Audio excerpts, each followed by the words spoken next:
নমস্কার বন্ধুরা, আমি ভাস্বতী রান্নাঘরের তরফ থেকে আপনাদের সবাইকে স্বাগত। আজ আবার চলে এসেছি একটা নতুন রেসিপি নিয়ে। আজকে করব চিকেন মেটে দিয়ে ঘুগনি।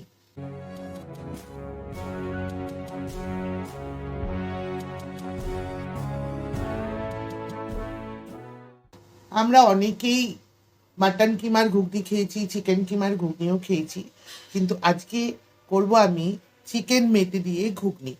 তার জন্য আমি নিয়েছি এখানে চিকেন মেটে, নিয়েছি কাঁচা লঙ্কা কুচি, নিয়েছি দুটো মাঝারি সাইজের পেঁয়াজ কুচি, নিয়েছি একটা বড় টমেটোর টুকরো, নিয়েছি বড় সাইজের একটা আলু কুচো করে নিয়েছি। আর মশলার পেস্ট করবার জন্য নিয়েছি 4টে কাঁচা লঙ্কা, রসুন আর হাফ ইঞ্চ আদা। আর এখানে রয়েছে মটর, এটা 4 ঘন্টা ভিজানো রয়েছে, এটাকে সেদ্ধ করে নেব। আদা, রসুন আর কাঁচা লঙ্কা দিয়ে একটা পেস্ট রেডি করে নিচ্ছি। আদা রসুনের পেস্টটা রেডি হয়ে গেছে। বন্ধুরা, একটা কুকার নিয়ে নিয়েছি, তার মধ্যে সামান্য হলুদ, লবণ আর একটু তেল দিয়ে জলটা রেডি করে নিয়েছি। এবার এর মধ্যে দিয়ে দেবো ভিজিয়ে রাখা মটরটা। এবার কুকারের ঢাকনা আটকে আমি 3 থেকে 4টে সিটি দিয়ে নেব।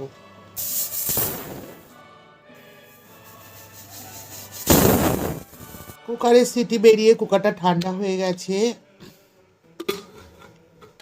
দেখুন, মটরটা খুব ভালো করে আমি সেদ্ধ করে নিয়েছি। এবার রান্নার পরবর্তী পর্যায়ে যাওয়া যাক। গ্যাসটা অন করে কড়াই বসিয়ে দিয়েছি। এবার কড়াইতে দিয়ে দিচ্ছি পরিমাণ মতন তেল। তেলটা একটু গরম হলে এর মধ্যে দিয়ে দেব ফোড়নের জন্য আধেক তেজপাতা, 1 চামচ জিরে, 2টো এলাচ আর হাফ ইঞ্চ মতো দারচিনিটা একটু ভেঙে নিয়েছি। তেলটা গরম হয়ে গেছে, এবার আমি ফোড়নের জন্য যেগুলো রেখেছিলাম সেটা দিয়ে দিচ্ছি। ফোড়নটা হয়ে গেছে, এবার এর মধ্যে দিয়ে দিচ্ছি কুচিয়ে রাখা পেঁয়াজ।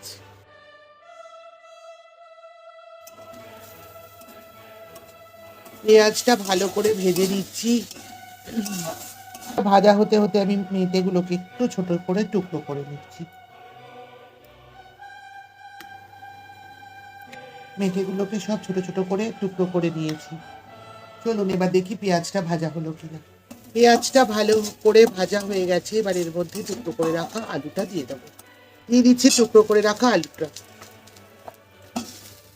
আলুটা পেঁয়াজের সাথে একসাথে কিছুক্ষণ ধরে ভেজে নেব। আলুর মধ্যে দিয়ে দিচ্ছি হাফ চামচ লবণ, আরও একটু লবণ দিয়ে দিলাম। দিয়ে দিচ্ছি হলুদের গুঁড়ো হাফ চামচ। যেহেতু আমি মটরটা সেদ্ধ করার সময় মটরের জলটার মধ্যে লবণ, হলুদ আর একটু তেল দিয়েছিলাম, সেটা বুঝে লবণ আর হলুদ গুঁড়োটা ব্যবহার করলাম। এবার এর মধ্যে দিয়ে দেব কাঁচা লঙ্কা কুচি,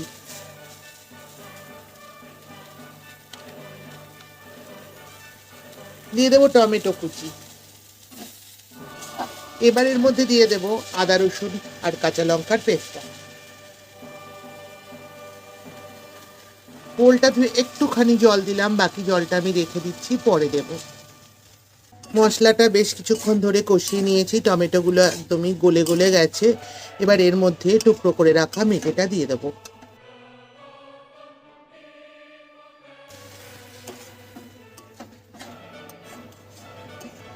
এটা একটু কাল কষাতে থাকবো, আর এই মিক্সি ধোয়া বাকি জলটা দিয়ে দেবো এর মধ্যে।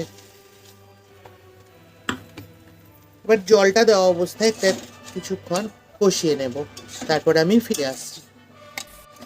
মেটেটা দিয়েও ভালো করে কষিয়ে নেওয়া হয়ে গেছে। এবার দিয়ে দেবো সেদ্ধ করে রাখা মটরটা।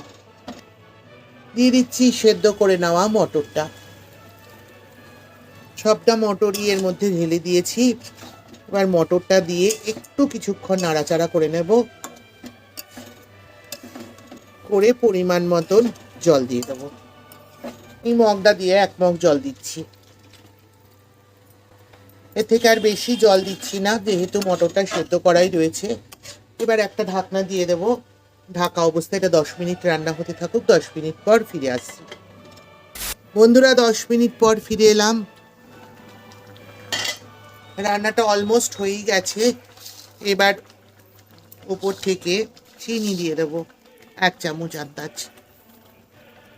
দিয়ে দেবো 1 মুঠ কুচিয়ে রাখা ধনেপাতা।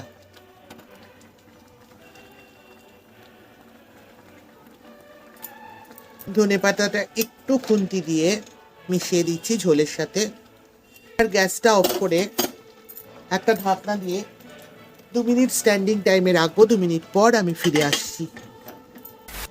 চিকেন কিমার ঘুগনি তো অনেক খেয়েছেন, মাটন কিমার ঘুগনিও অনেক খেয়েছেন, কিন্তু একবার এইভাবে চিকেনের মেটে দিয়ে ঘুগনি বানিয়েই দেখুন না কেমন লাগে। কথা দিচ্ছি দুর্দান্ত লাগবে। এটি রুটি, পরোটা, লুচি সব কিছুর সাথে তো দারুণ লাগেই, আবার রাইসের সব আইটেমের সাথেও দারুণ লাগবে খেতে। একবার এইভাবে করেই দেখুন, তারপরে কমেন্টের মাধ্যমে আমায় জানান কেমন লাগলো খেতে। আমার এই রেসিপিটি ভালো লাগলে অবশ্যই লাইক করবেন, শেয়ার করবেন, আমার চ্যানেলটিকে সাবস্ক্রাইব করে পাশে থাকা বেল আইকনটিও ক্লিক করবার অনুরোধ রইল। আমার চ্যানেলটির পাশে থেকে চ্যানেলটিকে এগিয়ে নিয়ে যেতে সাহায্য করুন। ভালো থাকবেন, সুস্থ থাকবেন। আজ আসি, আবার দেখা হবে এরকমই কোনো রেসিপি নিয়ে আপনাদের সঙ্গে। ততক্ষণের জন্য টাটা।